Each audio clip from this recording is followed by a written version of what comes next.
এরই কোনো একটি হসপিটালের। পুলিশ তখন এমিলিকে ধরার জন্য সেখানে চলে আসে।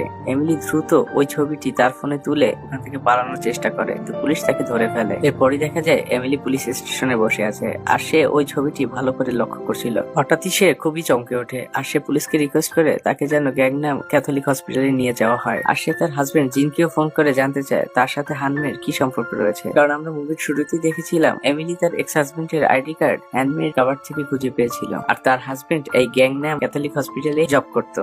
এমিলির সন্দেহ হয় তার হাজবেন্ড এবং হ্যানমে মিলে কোনো বড় প্ল্যান করছে। পুলিশ এমিলিকে নিয়ে ওই হসপিটালের উদ্দেশ্যে রওনা হয়। যাওয়ার পথে একজন পুলিশ বলে যে হানমের মেয়ের লিভার চেঞ্জ করার প্রয়োজন, তা না হলে তার মেয়ে জেন কখনোই বাঁচবে না। আর তখনই তাদের সবার সন্দেহ হয়, যেহেতু হানমের মেয়ে এবং এমিলির মেয়ের বয়স প্রায় একই, তাই হানমে হয়তো নিজের মেয়ে জেনকে বাঁচানোর জন্যই ডাইসুককে কিডন্যাপ করেছে। আর এটা ভেবেই এমিলি খুবই ভয় পেয়ে যায়। এমিলি যখন হসপিটালে পৌঁছায় তখন সেখানকার একজন সিনিয়র নার্সের মাধ্যমে এমিলি